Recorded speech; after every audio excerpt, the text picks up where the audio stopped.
দশম শ্রেণীর ছাত্রছাত্রীরা তোমাদের প্রোগ্রেস টিউটোরিয়াল ইউটিউব চ্যানেলে স্বাগত। আজকের ভিডিওতে তোমাদের ভূগোল বিষয়ের বহির্জাত প্রক্রিয়া ও তাদের দ্বারা সৃষ্ট ভূমিরূপ অধ্যায় থেকে 2025 সালের পরীক্ষার সাজেশনে অতি সংক্ষিপ্ত প্রশ্নোত্তরগুলি আলোচনা করছি। তাই ভিডিওটি প্রথম থেকে শেষ পর্যন্ত দেখতে থাকো। এই চ্যানেলটি সাবস্ক্রাইব করে সঙ্গে থেকো এবং সাজেশনের প্রত্যেকটি ভিডিও দেখতে থেকো। প্রথম প্রশ্নটি দেখো, আরোহণ প্রক্রিয়া কাকে বলে? উত্তর, বিভিন্ন ধরনের বহির্জাত প্রাকৃতিক শক্তিসমূহের মাধ্যমে সঞ্চয় কার্যের ফলে স্থলভূমির নিচু অংশ বা নিম্নভূমি ভরাট হয়ে উঁচু হয়ে যাওয়ার প্রক্রিয়াকে আরোহণ প্রক্রিয়া বলা হয়। পরের প্রশ্নটি দেখো, অবরোহণ ও আরোহণের মূল পার্থক্য কী? উত্তর, অবরোহণ ও আরোহণ প্রক্রিয়ার মূল পার্থক্য হল অবরোহণ প্রক্রিয়ায় ক্ষয়ের মাধ্যমে উঁচু ভূমির উচ্চতা হ্রাস পায় এবং আরোহণ প্রক্রিয়ায় সঞ্চয় কার্যের মাধ্যমে নিচু ভূমি ভরাট হয়ে ভূমির উচ্চতা বৃদ্ধি করে। পরের প্রশ্নটি দেখো, পর্যায়িত ভূমি কাকে বলে? উত্তর, ক্ষয় ও সঞ্চয়ের মাধ্যমে কোনো ভূমিরূপের মধ্যে যখন সাম্যাবস্থা বিরাজ করে তখন সেই ভূমিরূপকে পর্যায়িত ভূমি বলা হয়। পরের প্রশ্নটি দেখো, পুঞ্জিত ক্ষয় কাকে বলে?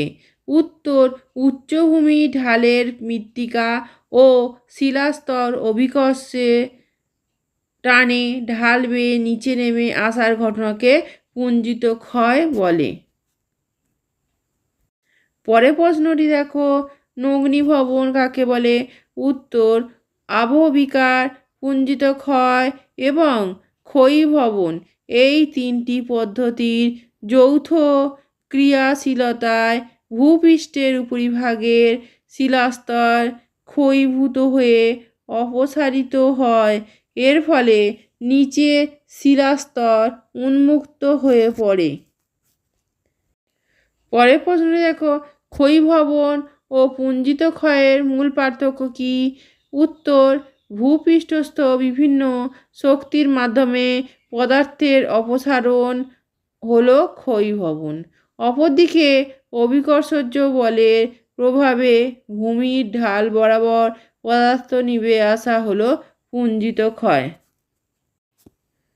পরের প্রশ্নটি দেখো, ভূমিরূপ গঠনকারী প্রক্রিয়া বলতে কী বোঝো? উত্তর, যে সকল ভৌত ও রাসায়নিক প্রক্রিয়ার মাধ্যমে ভূত্বকের উপরিভাগে নানা ভূমিরূপের সৃষ্টি, বিনাশ, পরিবর্তন ও বিবর্তন হয়ে চলেছে তাদের একত্রে ভূমিরূপ গঠনকারী প্রক্রিয়া বলে। এই ধরনের ভিডিওগুলি পেতে চ্যানেলটি অবশ্যই সাবস্ক্রাইব করে রেখো এবং বেল আইকন প্রেস করে অল নোটিফিকেশন অন করে রেখো এবং ভিডিওটিকে লাইক, কমেন্ট ও শেয়ার করো। পরের প্রশ্নটি দেখো, কোন দুটি প্রক্রিয়ার মাধ্যমে ভূমিরূপ গঠনকারী প্রক্রিয়া কার্যকর হয়?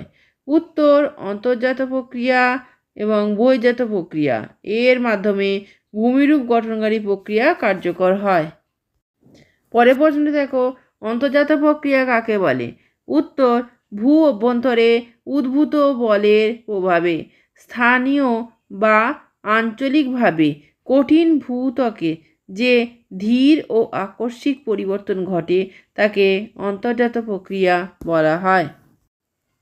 পরের প্রশ্নটি দেখো, বহির্জাত ভূমিরূপ গঠনকারী প্রক্রিয়া বলতে কী বোঝো? উত্তর, ভূবহিস্থ বা পৃথিবীর পৃষ্ঠের বিভিন্ন প্রাকৃতিক শক্তির মাধ্যমে যান্ত্রিক ও রাসায়নিক পদ্ধতিতে ভূপৃষ্ঠের বিবর্তন ও পরিবর্তনকে বহির্জাত ভূমিরূপ গঠনকারী প্রক্রিয়া বলে।